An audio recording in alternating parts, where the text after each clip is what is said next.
noches, estimados socios del Colegio Jalisciense de Medicina Familiar. Sean todos bienvenidos a la sesión mensual correspondiente al mes de julio, hoy día 4 de julio del 2025, en el cual tenemos como invitado, como ponente, al doctor Ismael Ramírez Villaseñor, nuestro actual presidente del colegio, con el tema denominado Los pacientes como profesores en la escuela de medicina. El doctor Ismael, pues es médico especialista en medicina familiar, es maestro en farmacología y doctor en investigación psicológica. Y es el actual presidente del Colegio Jalisciense de Medicina Familiar, al cual cedo el uso de la voz. Sea doctor, muy bienvenido a su casa. Muchas gracias. Bueno, estamos en familia. Estamos en Ah, familia, exactamente. Voy a hacer una presentación de unos 20, 25 minutos. Al final viene un video original de la investigación. Lo que yo les voy a platicar es como un punto medio entre el principio cuando empecé a investigar las cuestiones de cómo enseñar la ecuanimidad compasiva, cómo educar las emociones y sentimientos de los estudiantes y de los médicos, que me llevó posteriormente al desarrollo final que tuve en mi doctorado. Eh, Entonces, este es un punto interesante porque aunque yo no tenía todavía una formación rigurosa en la metodología de la investigación cualitativa, visto retrospectivamente, el trabajo tuvo relevancia y me ayudó mucho a formalizar el método que después hice. Entonces vamos a entrar al grano. Dejen ver si no me equivoco. ¿Están viendo ustedes eso? ¿Hola? No, doctor. No se ¿No lo proyecta. ven? A ver, entonces déjenme ver. Creo que este lo tengo que reducir. A ver, porque ya lo intenté. A ver, compartir, compartir, compartir. ¿Ahora sí lo ven? Sí, ya Sí, se ve. ya. Ya se ven. Muy bien. Dejen quitar aquí un poquito. Entonces, se los voy a mostrar en las diapositivas originales en que se presentaron en el Congreso Internacional de Investigación Educativa en el Tecnológico de Monterrey, en la ciudad de Monterrey, en la fecha que dice ahí, 10 y 12 de diciembre del 2018. Ah, para llegar a esta presentación tuvo que pasarse por una revisión por pares y después la publicación tuvo que pasar por otra revisión de pares, ¿no? Entonces, bueno, estas son las personas que lo hicimos. Yo, un servidor y Vilil, doctora en sociomedicina. Y este es el artículo que se publicó un año después en Archivos de Medicina Familiar en 2019. Los pacientes como profesores en la Escuela de Medicina. Miren, voy a hablar rápidamente del marco teórico, digamos la introducción. Va a ser muy breve. Desde el 2015 iniciamos en el proyecto de educación de las emociones de estudiantes en medicina con cortos de cine. Después en el 17 incluimos a los pacientes reales y desarrollamos lo que está en este esquema. ¿Cómo educar las emociones y sentimientos? Bueno, a través de una vía cognitiva que es enseñando teorías de la función mente-cuerpo, es decir, algo de neurociencia, usar cortos de cine, usar música y en la línea roja está lo que se trató específicamente en este momento, que es llevar pacientes reales. Bueno, el supuesto es de que si educamos las emociones y los sentimientos, entonces mejoramos la contratransferencia, esa categoría psicoanalítica de qué emociones nosotros transferimos a los pacientes, y que entonces esto mejoraría la relación médico-paciente y tendríamos mejores pronósticos para los pacientes y para los médicos, ¿no? Entonces, esta es la introducción, digamos, como todo investigación. También las cualitativas tienen una un marco, ¿no? Esta es como la hipótesis general. Vamos a ver. Dentro del marco teórico, pues recurrimos a clásicos como Francis Peabody, que hace 100 años decía esto, ¿no? Los recién egresados de hace 100 años han recibido mucha información sobre la enfermedad, pero muy poca sobre la práctica de la medicina. Son demasiado científicos, Bueno, decía y Peabody. ven, hazme un favor, me Este, subes esta con hielo. si son tan amables en cerrar sus micrófonos. Sí, bueno, son muy científicos estos egresados, pero no saben cómo atender a los pacientes, ¿no? Así como ven, este fenómeno no es nuevo. Tiene que ver con este asunto de que ya no hay médicos generales en las escuelas de medicina desde hace 100 años por el informe Flexner y toda esa cosa, ¿no? Pero no me voy a adentrar en la teoría. Bueno, este trabajo que hicimos nosotros lo incluimos dentro de la sección de innovaciones, ¿no? Partimos de que se ha intentado reequilibrar la deshumanización de la medicina enseñando artes, por ejemplo, clases de ética, uso de cine, teatro. Hay quien pone a leer a las personas La muerte de Iván Ilich, de Tolstoy y muchos otros, ¿no? En Estados Unidos se invirtió una cantidad enorme de dinero para introducir maestros expertos en literatura en los años 60, sobre todo a la escuela de medicina. Bueno, le cargaron muchísimo el trabajo a los propios estudiantes que de por sí estaban abrumados y la situación es que no hubo una eficacia en este objetivo de humanizar. Bueno, aquí nosotros decidimos algo muy simple. Si se trata de humanizar, pues ¿por qué no llevamos a los pacientes, no? Directamente al aula con los estudiantes. Entonces, lo que hicimos aquí es que pacientes reales narran su padecer y su experiencia que han tenido con los médicos y los propios sistemas de salud. Y lo narran como en este fotograma que acabo de extraer de lo que van a ver más adelante, ¿no? Esa es la esencia del proyecto, ¿no? Eh, el proceso de cómo hicimos todo esto fue que había una semana I en el TEC de Monterrey, una semana de I de imaginación, iniciativas, ¿no? Innovación. Y entonces en esa semana, nosotros el primer día proyectábamos cortos de cine y música para lo que denominamos afinación emocional, un proceso que no los voy a explicar ahorita. Después los estudiantes se distribuyen los artículos de neurociencia que iban a leer y del segundo al quinto día proyectamos cortos de cine y escucha de pacientes reales y después sesiones plenarias una vez que el paciente se va. Al final del curso los estudiantes entregaron sus reflexiones escritas sobre qué fue lo que vivieron, cómo lo vivieron, qué pensaron. ¿Qué sintieron? Bueno, vamos a resumir los datos. Los datos los agrupamos en 5 unidades temáticas y vamos a poner un ejemplo. El grupo de autoconciencia. Por ejemplo, dice un participante, era una mujer. Entré a esta actividad como una persona y salí como otra muy diferente, más humana, empática y respetuosa. Otra persona en el grupo de reflexión humanista. Quedo eternamente agradecido con cada uno de los pacientes que nos visitaron por presentarse de una manera vulnerable y permitirnos aprender de sus tragedias y sufrimiento. El otro grupo, crítica, le pusimos un nombre largo, ¿no? Crítica al sistema educativo que devalúa la expresión emocional, dijo una de las personas que participó. Refiriéndose a los profesores y al ambiente académico, en este caso en la escuela donde estudiamos el fenómeno. Nos hacen sentir que las emociones son defectos que muestran debilidad y poca habilidad médica. Por eso lo catalogamos como crítica al sistema educativo.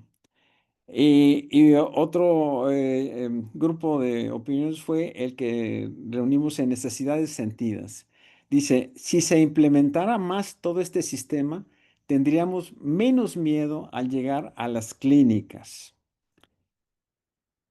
Al final, un grupo que denominamos significados del taller, hubo expresiones como las siguientes. Aquí hay 4 expresiones de diferentes personas.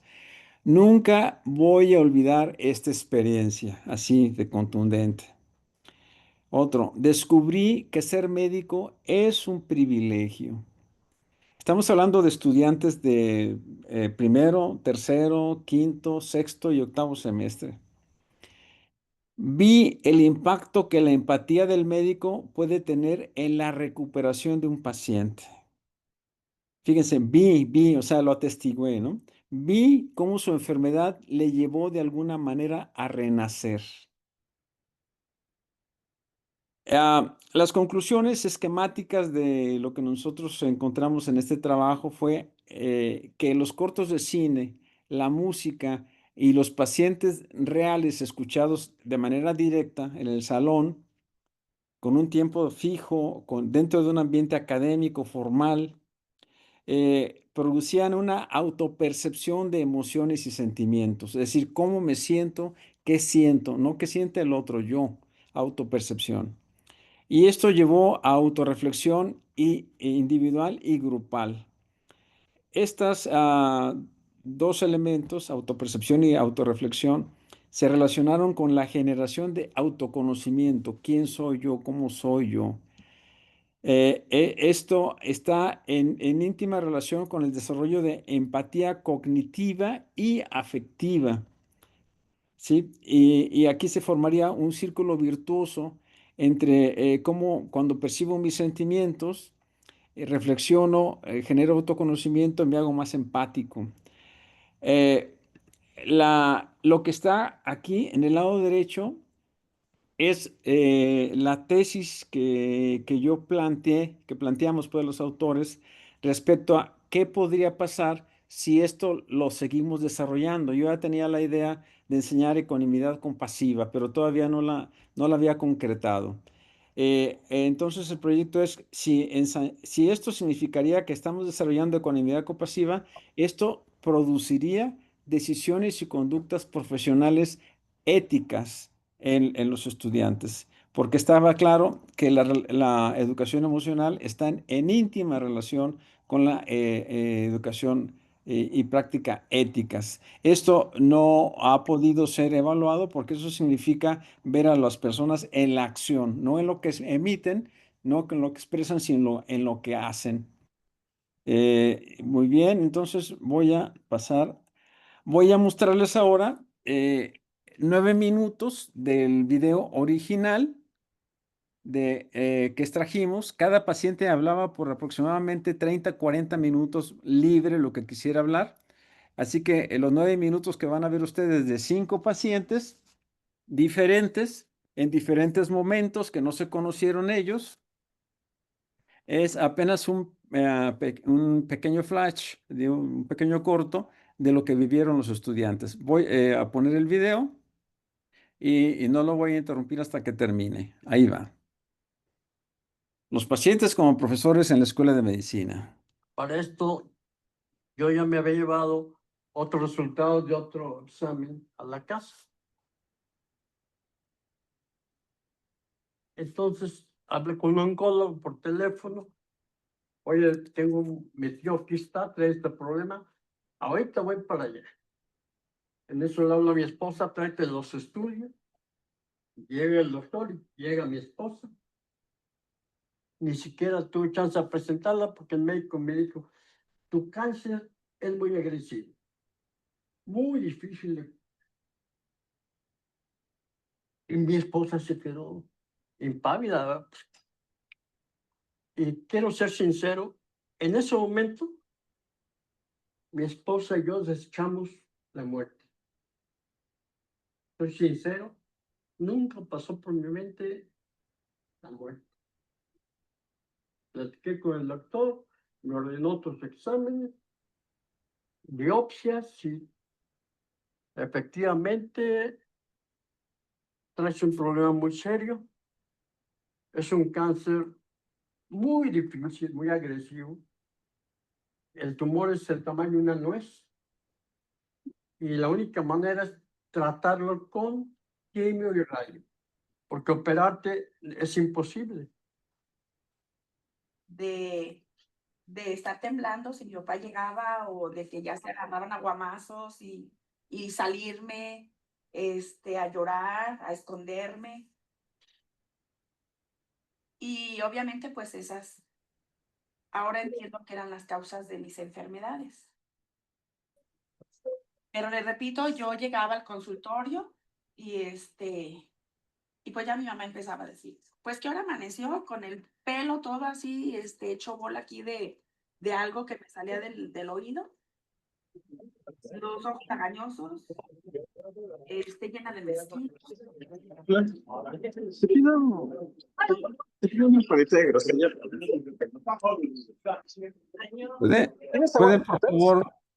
¿Pueden por favor apagar su micrófono?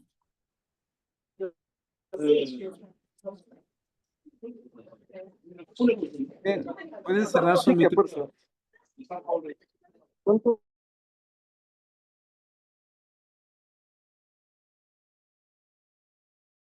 Casa, y la verdad es que yo nunca sentí una mejoría por el medicamento. Yo seguía siempre igual. Aparte, yo sentía mucho frío.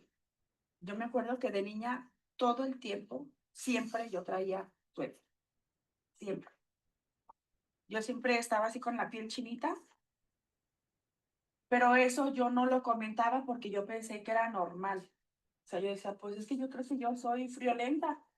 Yo soy una niña muy friolenta.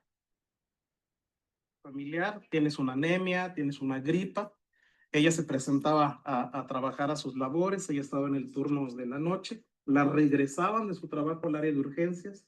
Igualmente, tienes una gripa muy fuerte, tienes, por decirlo, una anemia, y pues mi esposa cada día más peor, igual a lo que dice Aurora, otra vez, pues ya te di medicamento, ya te di antibióticos, ya te di vitaminas. Y mi esposa le dice, es que yo me siento mal, yo pienso que tengo a esto, ¿por qué? Como sugerencia no me manda a hacer estos estudios. Y a veces el ego del doctor, ¿quién es el médico? ¿Quién sabe más? Y mi esposa sale y me lo dice, oye, mira, me está diciendo esto y esto otro. Mi esposa hizo la sugerencia porque ella es una enfermera general con 38 años de experiencia, jefa del área de terapia intensiva. Para no hacerle tan larga, así duró un mes el proceso de que iba, la regresaban, iba y la regresaba. Nos estaba afectando muy emocionalmente, porque incluso no le cubrían incapacidades, ya no la estaban atendiendo como era debido, ¿verdad? Y eso nos causaba pues mucha ansiedad, mucha impotencia, de yo verla cada día pues que se estaba acabando más. Ella trabajó en un hospital particular, así como digo que hay doctores buenos o doctores malos, o que sean tanto doctores malos, sino que a lo mejor ese fue el aprendizaje que recibieron desde la escuela de enfermería.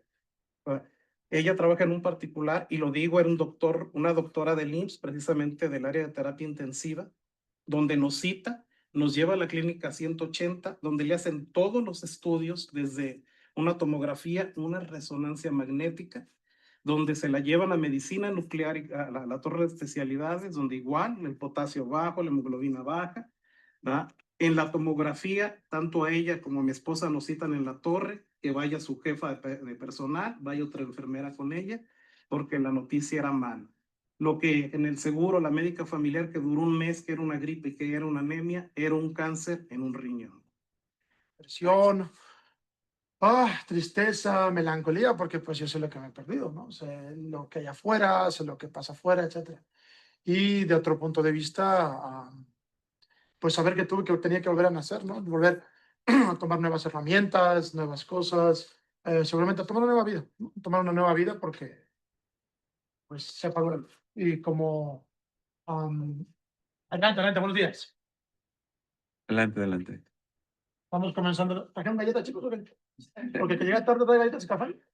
Pero mañana. Oh, ¿ya vio? Mañana recién. Está bien.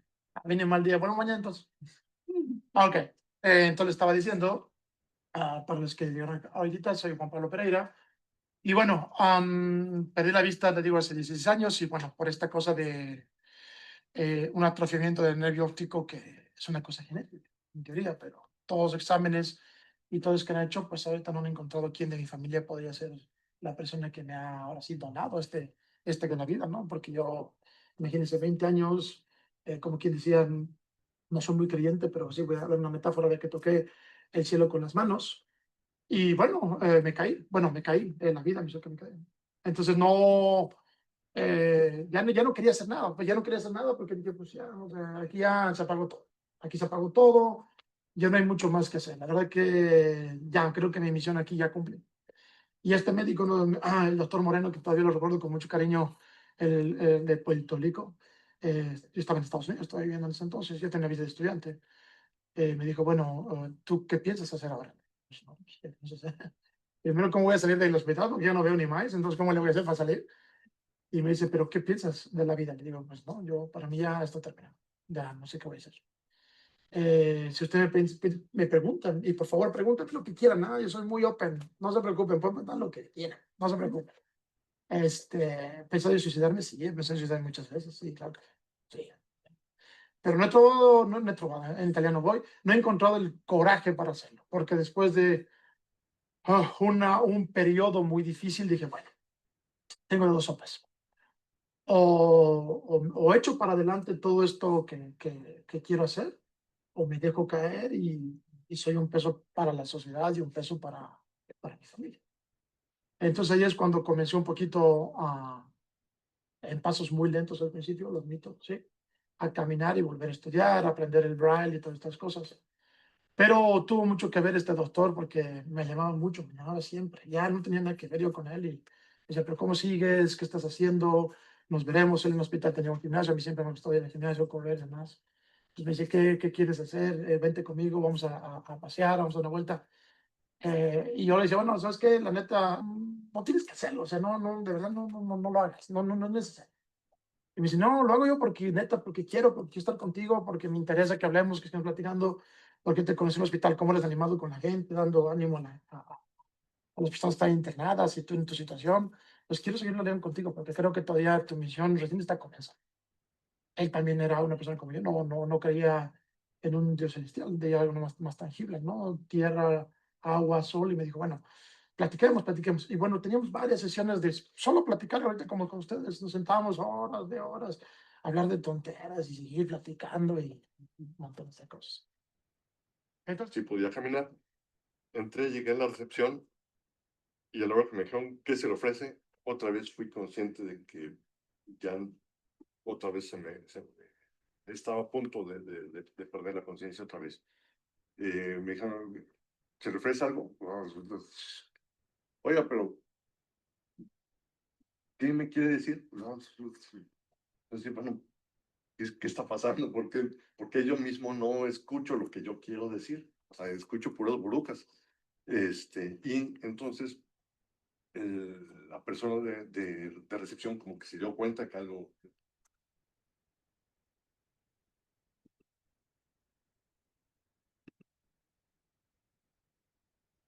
Bien, bien, estimados compañeros, colegas.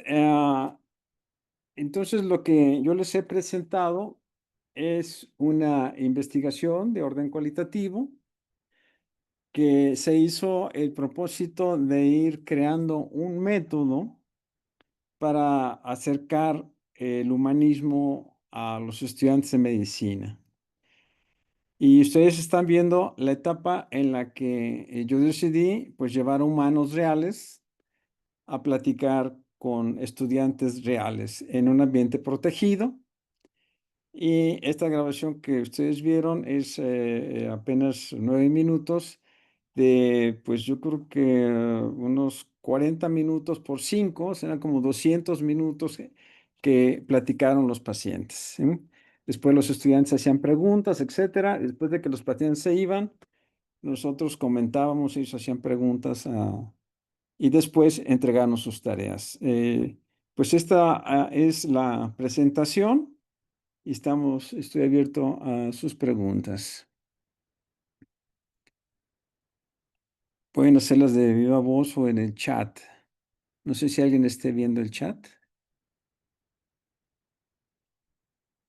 Si alguien quiere leer lo que está en el chat. Ulises o el secretario, no sé. ¿Quién va? Sí, doctor. Adelante, doctor Ulises, adelante. Sí, pues nada más hay un comentario hasta el momento del doctor Julián, que nos dice que el ver una película o casos de pacientes nos permite analizar, aprender medicina familiar a través de ello. Siempre es importante escuchar ambos lados de una historia. Y pues nada más. Bueno, lo que yo le estoy mostrando no es una película. Es un registro en video de lo que se vivió cuando los pacientes fueron con los estudiantes. En todo el método ustedes ya vieron que se incluían los cortos de cine. Sí, pero esa es otra etapa. Aquí los estudiantes no están viendo películas, están escuchando personas reales en su salón de clases que les están platicando cómo ha sido su sentir, su padecer y cómo ellos vivieron su relación con los médicos, ¿sí? En etapas posteriores, ya cuando hice la investigación más a fondo, incluyendo esto en la metodología, cuando los residentes vieron este video, hicieron muy importantes reflexiones del impacto a largo plazo que tiene la relación médico-paciente.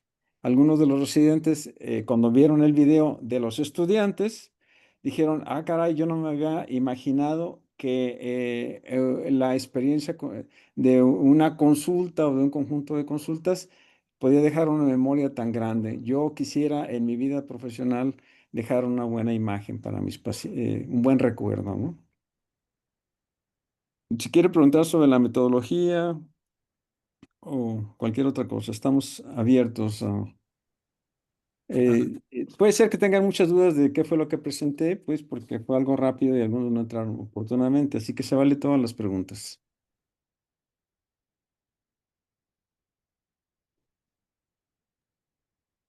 Doctor, en lo que se animan a preguntar, ¿puedo? Roswell. Si no conocen a Roswell, él es un alto dirigente de la salud pública en este país. Bueno, además de ser muy joven, y va a estar con nosotros en el Congreso. Adelante, Roswell. Muchas gracias, doctor. Bueno, primero, nuevamente felicitarlo. Siempre pensaré que este tema de la ecuanimidad compasiva es fundamental realmente para que a nuestros y nuestras pacientes les vaya bien. Ah, y de alguna manera, como a usted también ha sido el interés de clarificar la diferencia del concepto de atención primaria de salud, atención primaria solita y primer nivel de atención, quería hacer justamente un comentario en ese sentido y vincularlo con la ecuanimidad compasiva. Como ustedes saben, Primary Health Care, que es el concepto original en inglés de lo que tradujimos malamente al español como atención primaria de salud, pues la palabra care tiene su mala traducción como atención, cuando en realidad debió haber sido cuidado. Entonces, por ahí también el doctor Lozano y el doctor Tejada hacen la propuesta que debería llamarse cuidado primordial de la salud, como algo muy global y muy completo, integral, multisectorial, donde hay un interés de toda la sociedad por el cuidado de toda la sociedad propiamente, ¿no? Pero cuando uno también traduce care, no es solamente cuidado, sino es interés o es que me importe. Por ejemplo, en inglés cuando uno dice I care, es me importa. Cuando uno dice I don't care, es no me importa, ¿no? Entonces, justamente el I care o el hecho de que me importe es lo que puedo de alguna manera relacionar con la ecuanimidad compasiva, porque es realmente el interés auténtico y genuino porque a las personas que atendemos les vaya bien. Y por eso se vincula tanto con los aspectos de, se llaman funciones esenciales de la atención primaria, que son las 5 Cs de Barbara Starfield: continuidad de la atención, coordinación de la atención, centrado en la persona, accesibilidad de primer contacto, integralidad. pero todo esto hacerlo por el interés auténtico y genuino que se tiene porque a la persona que tenemos enfrente realmente le vaya bien, ¿no? Entonces, es un acto al final de principios y valores internos que cada persona debe tener en su formación médica, digamos, de hecho, en su formación como persona. Se dice que no se puede ser buen médico si no se es si no se es buena persona. Entonces, es fundamental el desarrollo de principios y valores. Y una otra reflexión que recientemente también hizo el doctor Ismael es cómo podemos, como personal de salud, interesarnos auténtica y genuinamente por las demás personas si desde nuestra formación no vemos que alguien se interese por nosotros también, ¿no?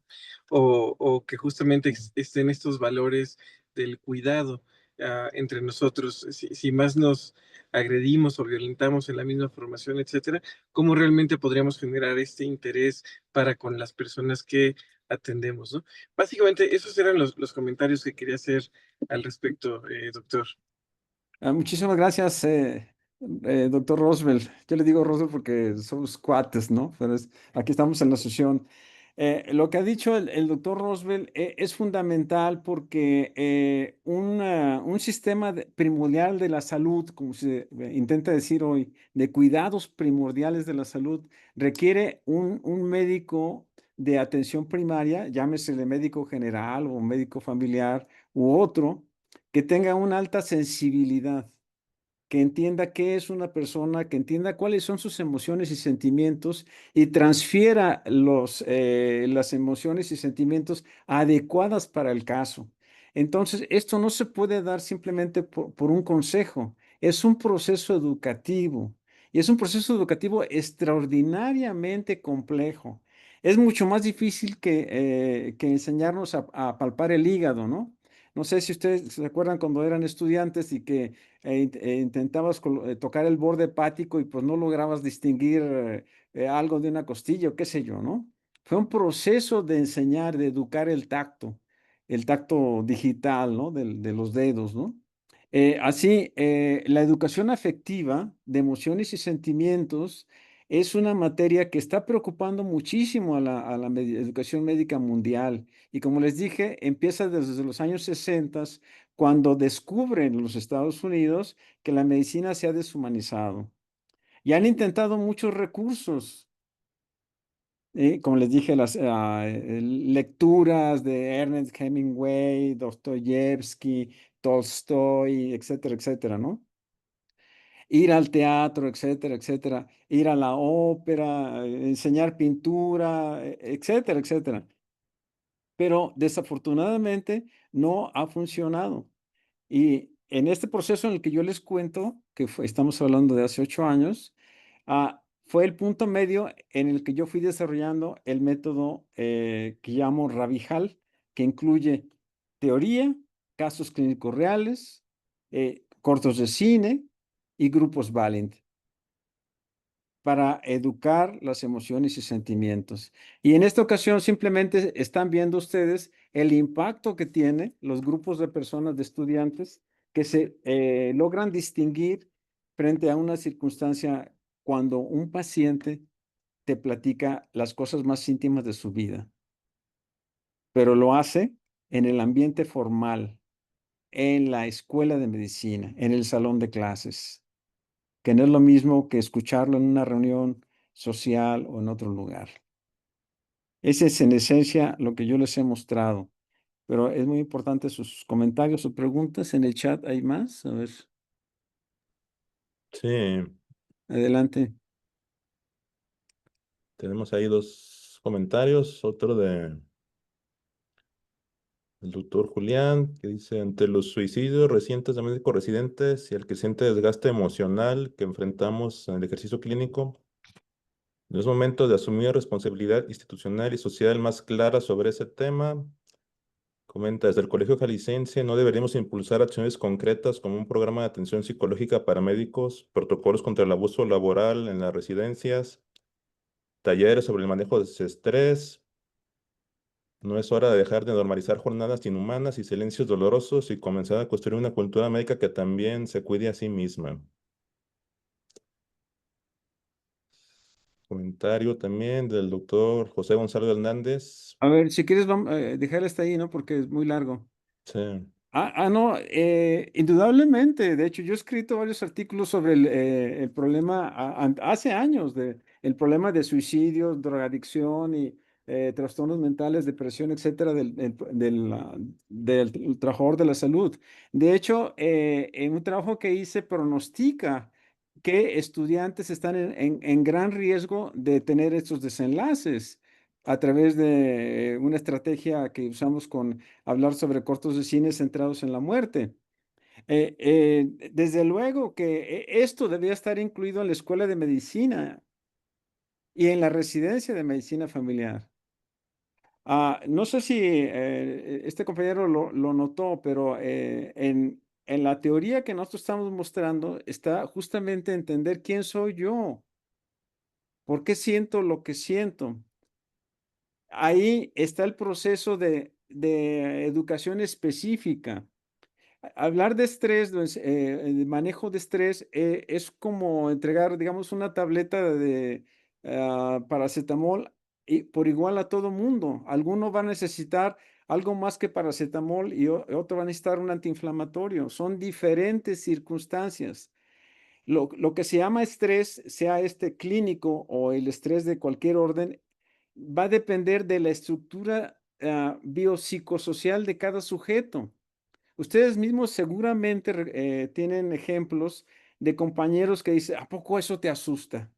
¿A poco te estresas por eso?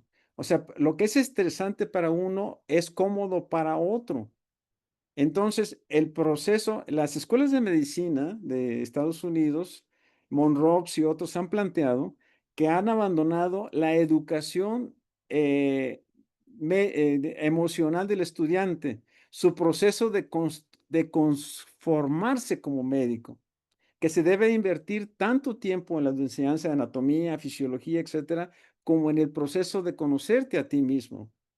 Esto se hace en los grupos Valiant. Y no es lo que estamos mostrando ahorita, ¿sí? En el grupo Valiant es cuando pones a trabajar, ahora sí, todo esto. A partir de los pacientes que ves y de la interacción con tus compañeros, te vas dando cuenta el proceso de cambio que tú tienes o tus propias dificultades especiales con algunos pacientes, ¿sí? Entonces, sí, totalmente de acuerdo. Hay que hacerlo y es un esfuerzo, creo que como el que estamos haciendo nosotros, ¿sí? Desde luego, esta situación de acoso, que si ustedes han visto mis columnas, han sido mis columnas semanales, ha sido denunciado ampliamente y estamos planteando, entre otras cosas, bueno, que la gente no debe trabajar más de las 48 horas semanales, entre otras cosas, ¿no?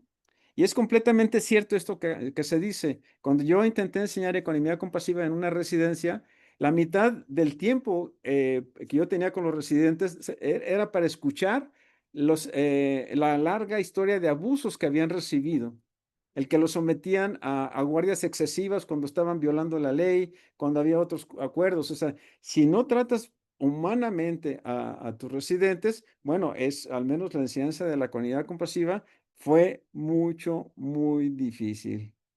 Adelante, Ulises, con las lecturas. Sí, también tenemos un comentario del doctor José Gonzalo Hernández desde Jalapa, Veracruz, y nos dice, ¿será que se ha perdido la enseñanza de la propedéutica médica en las escuelas de medicina? La ética médica debería enseñarse a los estudiantes de medicina. Por el caso del primer paciente que se le diagnosticó cáncer y el oncólogo fue demasiado impulsivo al dar una mala noticia al paciente. Sí, Saludos desde Jalapa. sí, exactamente. Yo quisiera que, bueno, esto se puede trabajar, debe trabajarse en un taller, como fue con los residentes. Cada uno de los casos de los 5 pacientes que ustedes vieron muestra circunstancias completamente distintas. Como bien dice el doctor Hernández Velasco, el primer paciente le espetan, tú tienes cáncer y eso es muy difícil de manejar, no es operable. ¡Wow! Pero fíjense, afortunadamente esta persona tiene una pareja en la que se unen mucho, se cohesionan y logran sobrevivir a una muy mala noticia, una pésima manera de entregar la noticia. Y así cada uno de estos pacientes les muestra circunstancias muy diferentes, ¿no? No sé si quieran platicar o aclarar el caso de alguno, porque, bueno, son fragmentos y puede ser que no se entienda de qué se trata el relato del paciente.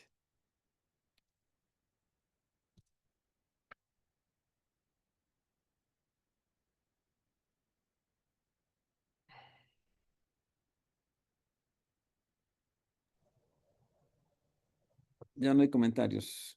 Está la doctora Doctor, Minerva con la mano levantada. Adelante, sí. gracias. Buenas noches para usted y para todo el auditorio. Doctor, yo quería preguntarle, fíjese que ahora en la Universidad de Guadalajara están, pues de alguna manera tratando de, como de tener mayor enseñanza en los niveles básicos de los pregrados en ciencias de la salud, de poder de alguna manera desarrollar más competencias blandas, que les llaman ellos. O sea, de alguna forma como ese acercamiento que deben de tener todos los profesionales de la salud o que debiéramos tener los profesionales de la salud con los pacientes. Entonces, de pronto por ahí tienen esta inquietud de que muchas de las veces es por secundario lo que estaba escuchando de las personas que me antecedieron en la participación y lo que usted mencionaba, que muchas de las veces estas habilidades no las desarrollaron porque no las aprendieron tampoco, incluso en sus periodos de formación. No les dijeron cómo acercarse con un paciente cuando había que de alguna forma darle una mala noticia.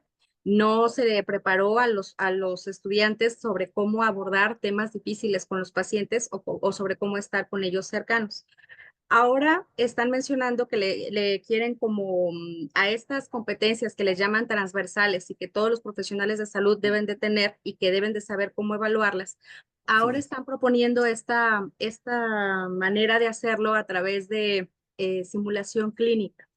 Entonces, nosotros les preguntábamos, cómo lo pueden ustedes aterrizar para que los alumnos lo puedan tener? Es decir, no solamente cerca de los pacientes, como mencionan ustedes, porque decían que sería que esta parte es como una debilidad que están teniendo en los primeros semestres, al menos en la Universidad de Guadalajara. Desconozco el plan de estudios de las diferentes universidades de profesionales de la salud del Estado, Ajá. que les hacen falta ese acercamiento en los primeros semestres. Entonces yo quería preguntarle a usted, justo por lo que acaba de mencionar, ¿usted considera que eso es posible o en realidad sí tendría que ser más bien todo dirigido a pues de alguna manera a un acercamiento personal? O sea, ahora sí que rostro frente al rostro, o bien es posible poderlo de alguna manera entrenar para los alumnos, porque ellos decían que esta simulación clínica, dicen, pues puede ser en línea, pero también puede ser híbrida o puede ser a través de personas que de pronto ya tienen como un guión aprendido, ¿no? Y que la intención era justamente hacer que los alumnos pudieran expresar pues ahora sí que sus habilidades o incluso lo que ellos tienen para acercarse a los pacientes, pero sin temor a que esa equivocación que pudieran tener o esa parte que les faltara, que no dañara ni al paciente, porque están en un entorno, pues sí, en un entorno seguro, como lo mencionan ellos, pero también que se aseguran de que los propios alumnos no tengan como ese temor o esa inquietud de que le hice algo mal al paciente porque no supe hacerlo bien o porque no me acerqué con ellos bien. Entonces, eso me llamaba la atención y ahorita que estaba escuchándolo a usted, le quisiera preguntar, ¿usted considera que eso es posible entrenarse de otra forma que no sea frente a los pacientes? Porque ellos decían que no tienen ese contacto desde los primeros semestres los alumnos y que muchas de las veces eso genera como temor en ellos y que reconocen pues que las ciencias de la salud en las universidades pues muchas veces no tienen ese entrenamiento ni los profesores ni tampoco los alumnos y por eso hay ese temor a que se equivoquen frente al paciente. Es mi pregunta. Gracias. Muy importante, doctora Minerva. Mire, yo creo que la educación médica mexicana adolece de un pobre espíritu de copio y pega. Cuando los estadounidenses empezaron con la simulación mm, la extendieron hacia cualquier cosa, todo dependía de $1 millón que en todo caso se pudiera tener para tener una máquina con la cual hacer una simulación de una situación en terapia intensiva, ¿no? Como me tocó en el TEC, o una máquina que simula el cuerpo humano con una serie de capas. No, doctora Minerva, yo creo que yo tuve esa discusión hace mucho tiempo en el TEC de Monterrey, allá, diciéndoles que la simulación es útil cuando hay que intentar un procedimiento de muy alto riesgo en una persona y que se requiere mucha preparación para hacerla, ¿sí?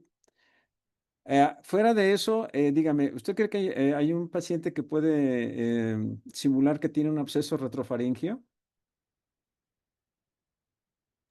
Además de decirle síntomas clínicos, síntomas y signos o síntomas clínicos, no. O sea, le digo, hemos querido sustituir a las personas. Y eso es un peligroso, es como los papás cuando sustituyen a, bueno, los que ponen cuidadores de sus hijos, ¿no? Al rato después no saben quiénes sus hijos, porque tienes que verlo día a día. La enseñanza de la medicina no puede más que sufrir si se deja de hacer de manera personalizada, como antaño. Tú veías a un médico, él te enseñaba desde la manera de conducirte. Y yo me acuerdo que choques tenía yo como jefe de consulta con los residentes recién egresados que le hablaba a alguien de 25 años y le hablaba de tú a una persona de 80. Le digo, es que no puedes hacer eso. No, y que se enojaba conmigo. O sea, ¿cómo le puedo enseñar que tiene cero competencia cultural? Sí, sí, o sea, en otras palabras, uno no se puede educar como médico solo. Uno puede leer solo libros, hacer apuntes, uno puede discutir con sus compañeros sobre conceptos que dice el Goodman and Gilman, etcétera, etcétera.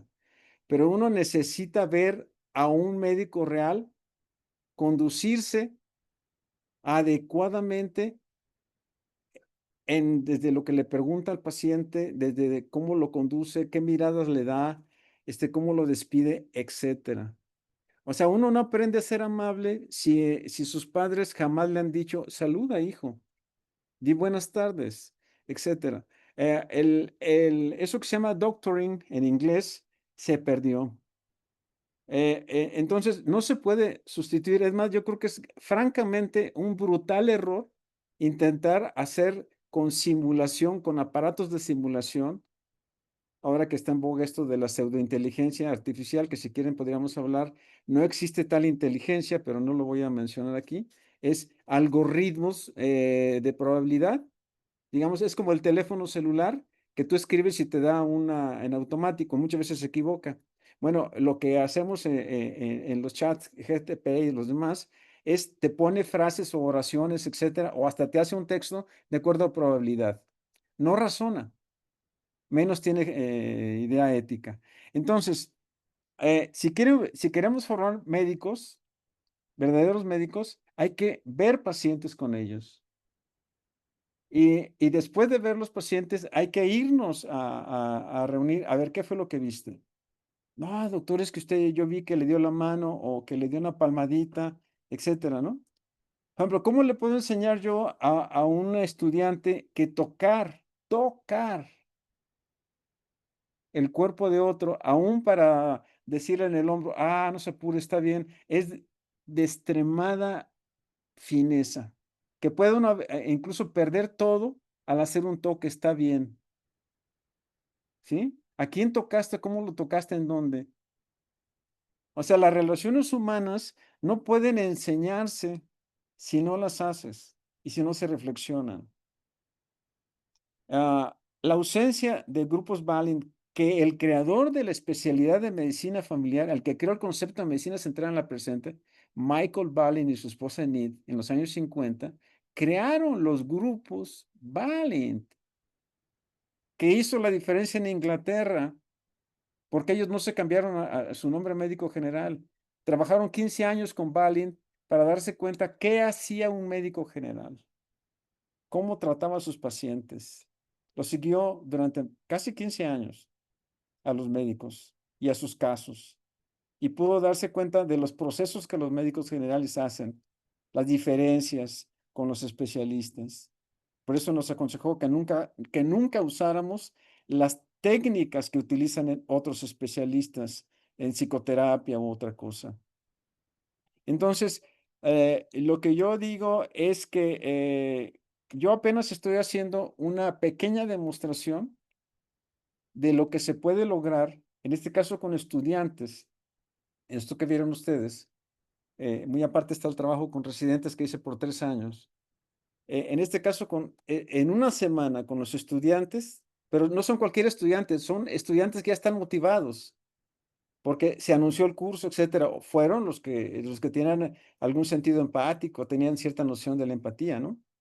Bueno, esos estudiantes dijeron, es que esta experiencia es fundamental. Cuando yo llegue a ver pacientes voy a tener mucha mayor seguridad, ¿sí? Yo ya vi que si alguien llora, pues no pasa nada, ¿sí? Todavía no estábamos enseñando ecuanimidad compasiva. Simplemente para escuchar, los pacientes tienen historias que contar. ¿Qué puedes aprender tú de ellas? Sí, bueno, entonces en resumidas cuentas, sería, en mi opinión, un grave error intentar enseñar a través de simulaciones lo que solamente puede enseñarse con un ejercicio clínico verdaderamente avanzado y en presencia de los pacientes. ¿Sí? Mire, los muchachos están tan mal educados y tienen tanta ausencia de formación familiar que le voy a platicar un caso. Un estudiante de medicina que acaba de terminar el internado me platicó que estaba en consulta de pediatría y una pediatra estaba dando la consulta con un niño. Y había un interno de pregrado de una mujer que estaba observando nada más. La doctora, la pediatra estaba atendiendo al paciente, haciendo la semiología, etcétera, y de pronto salta la muchacha, la interna, y le dice así: señora, qué hermoso hijo tiene, se lo voy a robar. Se quedó todo el mundo frío, ¿no? O sea, ni qué decir. O sea, ¿cómo le dices a esta interna de pregrado que no tiene sentido común alguno, que no tiene idea de qué es la consulta médica, ni el respeto a las personas, ni el cómo conducirse? Bueno, voy a terminar con esto. Cuando uno era pequeño, en las generaciones en que me tocó vivir a mí, convivíamos mucho con adultos o con gente mayor y aprendíamos y también convivíamos muchísimo con nosotros, con nuestras parejas jóvenes, compañeros, etcétera, nos peleábamos o lo que fuera, pero nos entendíamos. Sabíamos hasta nuestra manera de expresión, el tono de la voz, los empujones, lo que sea. Entendíamos todo eso. Las nuevas generaciones, estoy hablando de los que probablemente nacieron en este siglo, tal parece que tienen un importante, digamos, déficit de su conocimiento de las relaciones entre parejas e intergeneracionales. Tratándose de formar médicos, esto para mí habla de una urgencia extrema para la educación médica. ¿Sí? Y por último, puedo decirle que nuestros estudios han mostrado, no otros estudios, que puede uno escoger desde la entrada a la escuela de medicina a personas que van a tener probablemente altos riesgos de salud emocional y física. ¿Sí? Usando el cine. Y eso nos lo publicó la revista Educación Médica de España. Y se puede someter a estudio, ¿no? Pues espero que haya Muchas gracias. respondido. Sí, claro que sí. Muy amable. Gracias, doctor. No sé si hay algo más en el chat. Hay otro comentario en el chat. La doctora Aida Elizabeth Ramírez pregunta, ¿usted cree que la falta de pedagogía de los profesores sería una causa importante, ya que los maestros que imparten las asignaturas son médicos, no profesores de carrera, y esto pudiera mermar en el aprendizaje cualquiera que sea la materia? Bueno, indudablemente, miren, recordemos que es desde el punto de vista, digamos, psicoanalítico un profesor o una profesora. Es básicamente como una figura adulta sustituta de las figuras originales que tuvo un niño. Si no los tuvo, bueno, tiene más dificultades. Entonces, si un profesor actúa de manera no ética, de manera inadecuada, pues está enseñando muy mal a sus pacientes. Les voy a platicar una anécdota que viene con mis residentes cuando hice mi trabajo doctoral. Cuando un residente dice, hablando de los muy malos ejemplos que tuvo de profesores,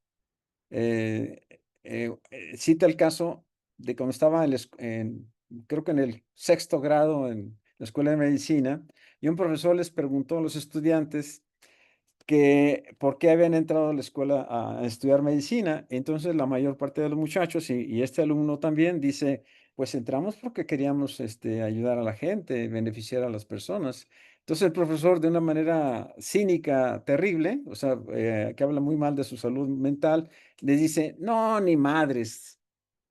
Si no echen mentiras, venimos aquí por los billetes, eso es lo que importa, los billetes. Entonces, pues no sé qué dirá Aida, pero esto fue señalado como código, lo registramos como tutores tóxicos, es decir, antimodelos, ¿no? Este es uno de los grandes problemas que está ocurriendo en la escuela de medicina y en las residencias de medicina familiar. El estudiante no solamente no encuentra modelos, sino encuentra antimodelos. Y ya entrando un poco más al fondo de esto, yo como jubilado del Seguro Social escuché mucho frases como esta. Yo hago como que trabajo porque el seguro hace como que me paga. Un acto de cinismo, ¿no? Los pacientes no son míos, son de la institución. O sea, en un despegamiento, ¿no? Ausencias, etcétera. Habla de un deterioro de la salud mental, desde luego, pero de un ambiente que si ustedes ponen a residentes en esas circunstancias, luego nosotros también les decimos cínicamente, aprende lo bueno, ¿sí? No hagas caso de lo malo, ¿no? O sea, yo creo que Aida tiene mucha razón. Hay que sanear verdaderamente una institución que quisiera cambiar. Tendría que sanear primero sus profesores, porque muchos de los profesores son verdaderos agentes causales de enfermedad conductual, tóxica, en fin. Listo, ¿qué más? Listo, está otro comentario del doctor Demetrio, que lo felicita por su aportación y pregunta, ¿qué posibilidad real existe de la realización de Grupo Balin como parte del programa de educación médica continua en los próximos meses? Sabemos que nuestra especialidad tiene áreas de oportunidad en ese sentido. ¿Existe la posibilidad de ofertar talleres sobre estrategias psicoterapéuticas para el médico en atención primaria por parte del colegio? Sí, podría existir después de que yo deje este cargo de la presidencia. Ya quisiera que fuera octubre. Podríamos hacer una de proyectos. Primero, enseñar personas. Más que dar cursos, vamos enseñando personas para que se puedan a su vez reproducir. Formar coordinadores de grupos Valen podría tardar más de 5 años. Alguien debía de estar en un grupo Valen por lo menos 3 años. Y se les puedo decir una cosa, para que un grupo Valen realmente funcione, no puede ser como en el caso de los residentes actuales que no tienen pacientes a su cargo. Si no tienes pacientes a tu cargo, no eres un médico.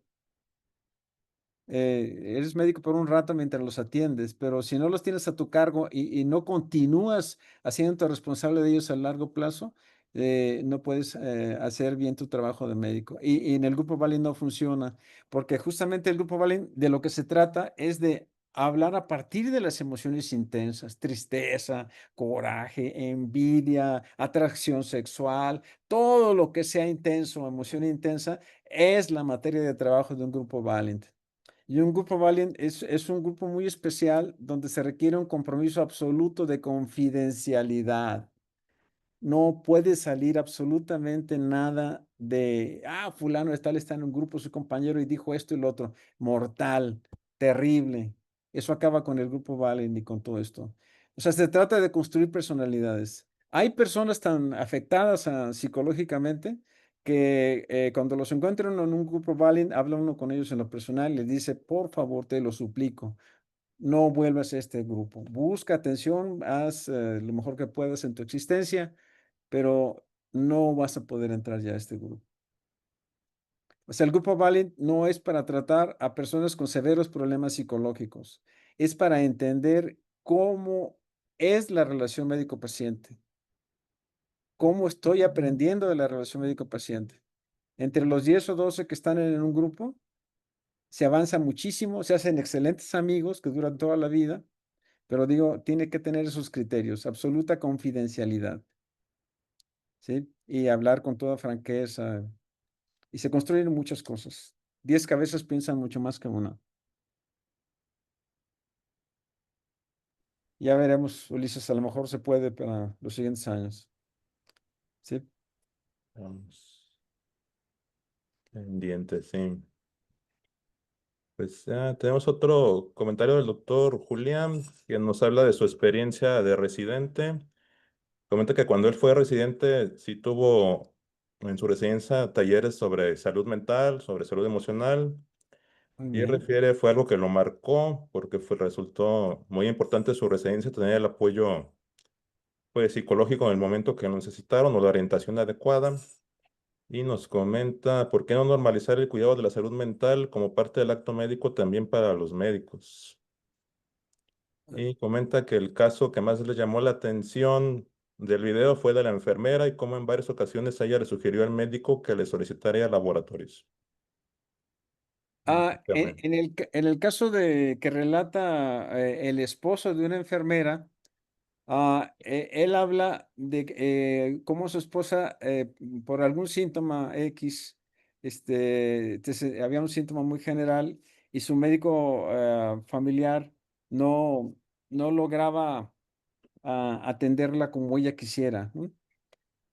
Y dice que al final ella encontró que tenía un cáncer renal. Desde luego no se trata en estas sesiones de decirle al paciente, es que mire, los síntomas de los cánceres renales, el hipernefroma, que es el más mortífero de ellos, y otros, realmente son inespecíficos, ¿no? Ya cuando se presentan francamente con síntomas urinarios o una tumoración, un dolor totalmente localizado, sangre, etcétera, ya es muy tarde, ¿no? No era el caso, ¿no? Fíjense que Balint describe este tipo de situaciones en las que una persona, especialmente las personas que tienen muchos síntomas somáticos, no uso la palabra psicosomáticos, sino síntomas corporales al estrés de la vida, a su historia de vida personal, pueden durar así años y años y años y nunca generar ningún otro problema. O pueden así empezar problemas, por ejemplo, el lupus eritematoso sistémico, que al principio pareciera que se presenta como somatización, con un dedo que tiene calambres, que se pone frío, que a veces duele, una manchita que aparece, desaparece, en fin, ¿no? Entonces, no era el caso para explicarle a este paciente, a esta persona que platicaba el caso. Lo importante es ahí que la relación médico-paciente era ya ríspida, ¿no? Cuando dice, bueno, ¿quién es el médico, usted o yo, no? Ya cuando está llegando eso, quiere decir que el médico familiar no fue bien educado, porque piensa que ella tiene todas las respuestas, ¿no? Si hubiera tenido otra visión bueno, yo no le encuentro una enfermedad, etcétera, pero vamos haciendo una serie de exámenes, voy a tener la mente más abierta, ¿no? Ya se los digo que vale la pena. En personas con trastornos de somatización de larga data, una de las sorpresas es que un día vienen con los estudios que dicen, mira, tengo lupus eritematoso, espondilitis anquilosante, muchas enfermedades autoinmunes o esclerosis lateral amiotrófica, en fin, es una serie de padecimientos que son extraordinariamente sutiles durante meses o años. Sí. Muy bien. ¿Algo más, Ulises? Pues hay otro comentario del doctor José Gonzalo Hernández, Ajá. que menciona si se habrá perdido la empatía en la relación médico-paciente en los egresados de las residencias de medicina familiar. Dice que los mismos pacientes refieren, el médico joven que llegó a mi consultorio se dedicó a escribir en su computadora y nunca me revisó. Hablando- Es parte de lo que decíamos, lo decía Peabody, ¿no? Hace 100 años. Yo me encontré con, sin exagerar, alrededor de 300 egresados de la residencia del año 99 al 2008 en la Clínica 1 del Seguro Social, durante ese años que fui jefe de consulta. Y vaya que tenía enormes dificultades con los médicos residentes jóvenes, no con todos, pero con muchos, casi la mayoría, porque no lograban terminar una consulta tranquila, ¿no? De 15, 20 pacientes, ¿no? Y se aferraban a aplicar instrumentos. Para ellos toda la medicina era a través de instrumentos, lo cual es, bueno, simplemente es falso. Eso no ocurre en la medicina. De hecho, esto nos motivó para que estuviéramos haciendo estos cursos de diagnóstico, ¿no? ¿Cómo se hace el diagnóstico en la atención primaria? No a ver cómo se le ocurre a alguien, sino qué dice la ciencia de la medicina, qué es el método hipotético deductivo, cómo hace un médico familiar sus diagnósticos desde que entra el paciente. No lo hace a través del método de tomar una infinidad de datos, hacer una historia clínica, como llaman. No, no, eso no es cierto. El médico familiar usa el método hipotético deductivo y cuando es muy capacitado, ya cuando tiene mucha experiencia, usa el método de identificación de patrones. Entonces, rápidamente, en pocos minutos, cuando ya tiene experiencia, diagnostica rápidamente. Y luego, además, si se formó adecuadamente y está equilibrado emocionalmente, tiene funcionando sus gut feelings o presentimiento clínico, que le dicen, ah, caray, con este paciente algo pasa. Aunque no sepas exactamente qué, el interior, incluso lo sientes en el abdomen muchas veces, y te pones a revisar el caso. La mayor parte de las veces el cuerpo te dice, todo está bien. Entonces ves pacientes muy rápido. Entonces, todo este proceso no se enseña. Entonces, lo que tenemos, como dice nuestro compañero Gonzalo, el residente pues se concentró en su computadora porque pensó que todo estaba ahí, ¿no? Máxime si ha tenido dificultades para ser empático desde pequeño, porque los que son empáticos desde muy pequeños, por su formación, si sobreviven a la enseñanza de la escuela de medicina, es muy probable que sean buenos médicos, excepto cuando son tan sensibles que empiezan a sufrir con el sufrimiento de los pacientes porque no son ecuánimes, son solamente compasivos, absorben como la esponja hasta que se derrama y anda tirando agua por todos lados, ¿no? Pero al menos en mi experiencia es mucho más fácil enseñar a un estudiante o a un residente que tiene alto nivel de empatía que a uno que es lo contrario, profundamente indiferente. De hecho, hay pruebas con los estudios donde puedo hacer con bastante seguridad un pronóstico de quién puede aprender y quién no puede aprender ecuanimidad compasiva. Se trata de unir compasión, o sea, empatía afectiva, con ecuanimidad. Si te falta la una o la otra, estás desbalanceado. ¿Sí? En cuanto a los anestesiólogos, por ejemplo, ustedes ven cómo estas personas son técnicamente muy capaces, son muy ecuánimes, pueden mantener toda la tranquilidad del mundo mientras un paciente se está muriendo, ¿no? Para hacer lo que tienen que hacer. Son muy ecuánimes. Pero el costo que pagan frecuentemente es la adicción a los opioides. porque probablemente la parte compasiva, que a su vez es el que les permite construir las relaciones familiares, las relaciones de amor con los hijos, con la pareja, etcétera, no la tienen. Entonces, es muy frecuente entre los médicos que los que son técnicamente especialidades muy técnicas se desarrollan muy bien desde el punto de vista técnico, pero están muy hipotróficos, como diríamos, como dice Maguini, en el lado de las relaciones sociales, afectivas, familiares.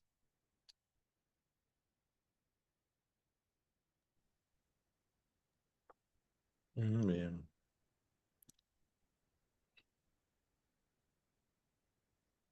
Pues creo que ya son todos los comentarios Muy bien. en el chat. No sé si alguien tiene otra Mm. pregunta, quiere levantar la mano, decir algo.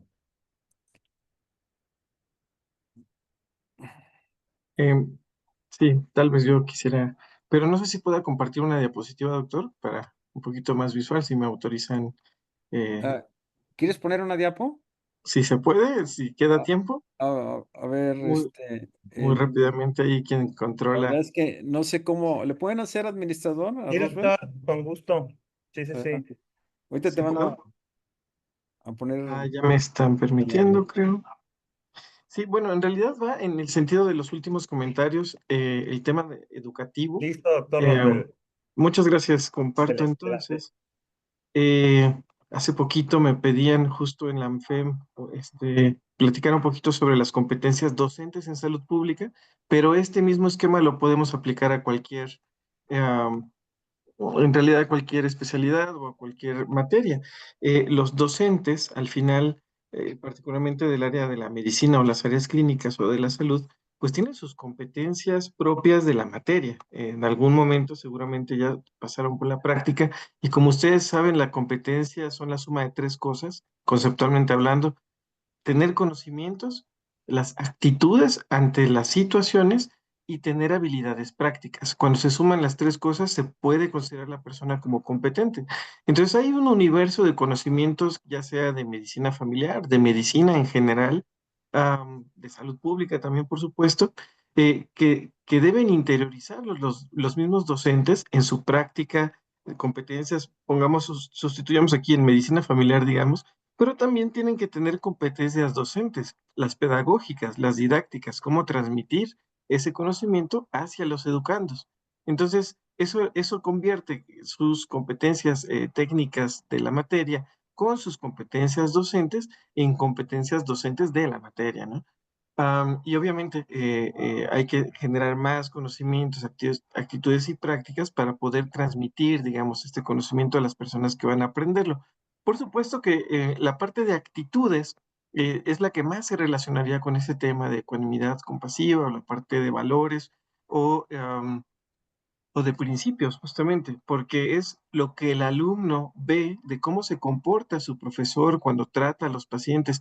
Yo estoy seguro que todas y todos tuvimos algunos modelos que dijimos: Cuando yo sea grande me gustaría ser como es este doctor o este residente", porque además de ser muy listo, trata bien a las personas y nos trata bien a todos.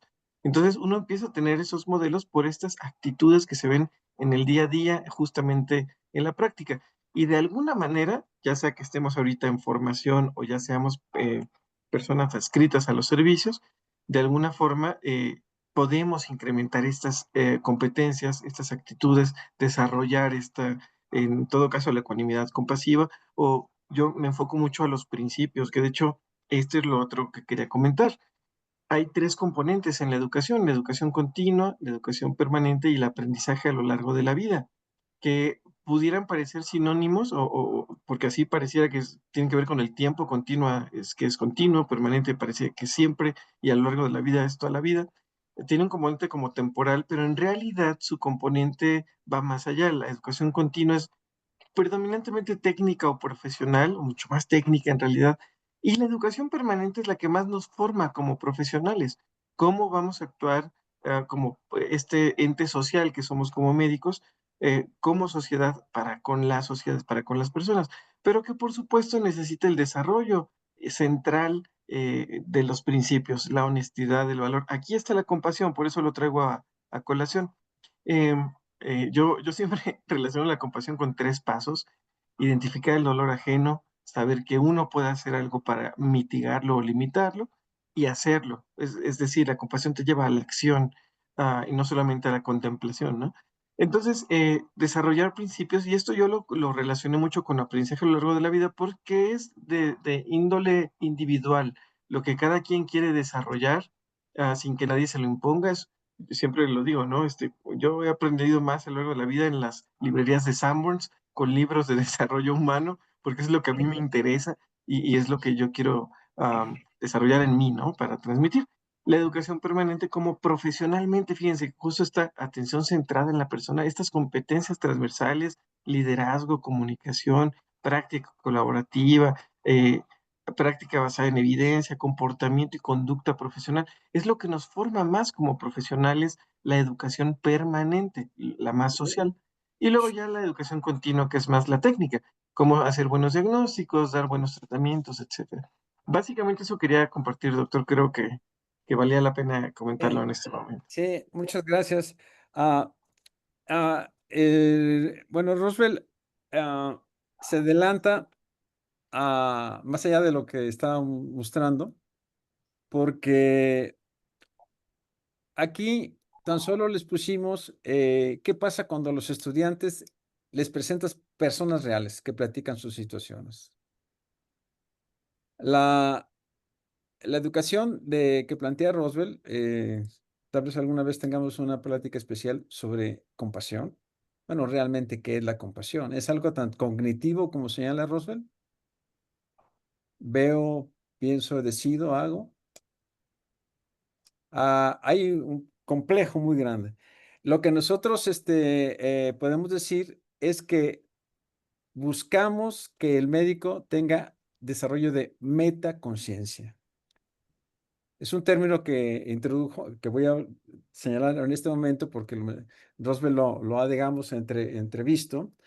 ¿Qué es la metaconciencia? Es una capacidad mental superior, digamos. Es un desarrollo que proviene de los símbolos que nosotros tenemos como seres humanos y de la comprensión de la relación, pero de las emociones y sentimientos que hemos reunido a través de nuestra vida. O sea, un buen médico de cualquier área, cuando ve personas, porque es diferente un poquitín tener una persona enfrente a la cual le tienes que resolver una situación que tener, digamos, un conjunto poblacional para quien hacer una serie de cosas. Al final de cuentas, no es igual dispararle a una persona de frente como a veces hace un soldado, ¿no? A una persona inerme, que lanzar una bomba desde un avión, ¿no? Porque nunca ves el destrozadero que haces desde el avión. Eso está visto entre los pilotos, ¿no? Es muy diferente la deshumanización de unos y otros. Bueno, lo que quiero decir es que un médico clínico, cuando está viendo un paciente, está viendo la situación, qué diagnóstico, qué puede tener, está enojado o no, cómo me siento yo, qué me dijo, o sea, las emociones y sentimientos, o sea, ese entender al paciente y mirarse a sí mismo. Metaconciencia. Es una etapa muy profunda que permite que el médico no reaccione violentamente cuando alguien le dice, por mí comes, desgraciado, y que no sé qué tanto. Y alguien ecuánime me decía, bueno, tiene usted razón, realmente es cierto. Yo soy un empleado de esta institución. Ahora, no sé si quisiera que yo trate de ayudarle en el problema que tiene. O alguna vez decir, mire, yo tengo que pedirle disculpas porque muchas veces hacemos mal las cosas. Y aunque no haya sido yo quien la atendió mal, ah, todos somos colegas y somos parte de una institución y yo comparto esa pena, la verdad. Ahora yo quisiera que me dé la oportunidad de poder ayudarle, ¿no? O sea, ¿cómo se puede hacer eso? Solamente entendiendo quién eres tú, qué emociones y sentimientos tienes, por qué a una persona le gritas y por qué a otra persona la compadeces. O sea, este es un proceso que no se puede dar aún viendo a alguien hacerlo. ¿Sí? Es como si dijera, mira, ve al cirujano que está operando, ahora hazlo tú. Ah, pues espérate, ¿no? Yo no sé cómo hay profesores que le dicen a alguien, haz un estudio de la salud familiar, ¿no? A ver, ¿y dónde está el profesor haciendo el famoso estudio de la salud familiar? ¿Sí? Sí. Por ejemplo, ¿no? ¿Cómo puedes enseñar cirugía sin enseñar la teoría de la cirugía en la que se basa, incluso la historia, por qué antes operábamos de esta manera y por qué ahora lo hacemos así? ¿Saben ustedes que los médicos familiares fuimos los primeros en decir la episiotomía son algo que no está bien estudiado, no está bien justificado? Fíjense, fue un médico familiar el primero que dijo, caray, se me hace que estos anticonceptivos de hidroxiprogesterona producen obesidad solamente en las personas indígenas. ¿Por qué? Porque yo me pude dar cuenta cuando llegó mi paciente, un canadiense, es real, todos son médicos familiares, dicen, acá empezó a estudiar la obesidad de sus pacientes que recibían hidroxiprogesterona, indígenas versus blancas. Y dice, acá hay una diferencia enorme. Entonces, cuando él le quiere enseñar investigación, debe sentarse un poco más a entender qué está pasando en su especialidad, en este caso la nuestra. Así que sí se puede enseñar estos procesos, cada quien los aprende de manera diferente, algunos los aprendemos con errores y eso es de lo que se trata de evitar, porque para eso está la educación. La educación de los afectos es muy compleja, muy diferente a la educación de las técnicas. Incluso el término de competencia, que ustedes saben muy bien, es la primera vez que lo voy a decir acá, pero ustedes saben bien que proviene de los sistemas productivos. ¿Sí? Uno de los grandes problemas de la medicina es que tomó incluso sus estrategias de administración de los sistemas industriales, ¿no? El Fordismo y otras cosas. Cuando en la relación médico-paciente no se puede ver de esa manera. Si no somos capaces nosotros de crear nuestras propias versiones de nuestra realidad, vamos a tener que seguir enfrentándonos con una educación distante de la práctica. ¿Sí? Bueno, entonces hay que enseñarnos a entender quiénes somos y por qué sentimos lo que sentimos y crear mejores formas de procesar estos conocimientos, incluso nuestras teorías de por qué nos enfermamos. Es largo el camino. Y hasta ahorita lo único que hicimos fue mostrar qué pasa cuando van los pacientes a la escuela de medicina a decir, yo viví así mi enfermedad. Los estudiantes dicen, esta experiencia me parece importante. Y sabe que hay estudiantes que dicen, esto no es para mí. Y se cambian. Y lo cual es muy bueno porque ellos descubren que no van a estar en eso. O otros dicen, yo me voy a hacer patología porque yo no quiero ver personas. ¿Sí? ¿Sí saben ustedes cómo le dicen a la consulta en los hospitales? Todo el mundo sabe. Es la consulta eterna. O sea, el médico tradicional está acostumbrado a tratar al paciente mientras más dormido, mejor. Mientras más inmovilizado, mejor. Mientras más inerte, mejor. ¿Sí? Qué suave es atender a un paciente de terapia intensiva, ¿no? En la unidad de coronarias, pero que no salga el paciente, lo ves en la consulta externa porque te está preguntando, doctor, oiga, es que no puedo tener relaciones sexuales y que esto y lo otro, y es que me duele acá, y es que... No, vaya con su médico familiar o que lo mande con el psicólogo, etcétera, etcétera, ¿no? O sea, lo que yo quiero insistir es que la medicina general, que así es como realmente nos deberíamos llamar nosotros, aunque aquí en México se llama medicina familiar, tenemos que enseñarnos a manejar la complejidad de la relación médico-paciente por el resto de nuestra vida profesional. Y si eso no lo sabemos hacer, no vamos a explicar por qué hay que ponerse la vacuna que tiene que ponerse. No vamos a poder explicarle al joven que cree que el movimiento antivacunas es la onda del mundo, ¿no? No vamos a poderle explicar a una mujer que ella no se va a hacer el Papá Nicolau nunca, etcétera, etcétera. Tenemos que entender que somos humanos tratando humanos. Y eso no se va a poder lograr si nosotros no entendemos quiénes somos, por qué somos como somos, cómo hablamos, qué sentimos. En fin, nos acabó el rato. Muy bien. Gracias, doctor Muchas Ismael. gracias a todos.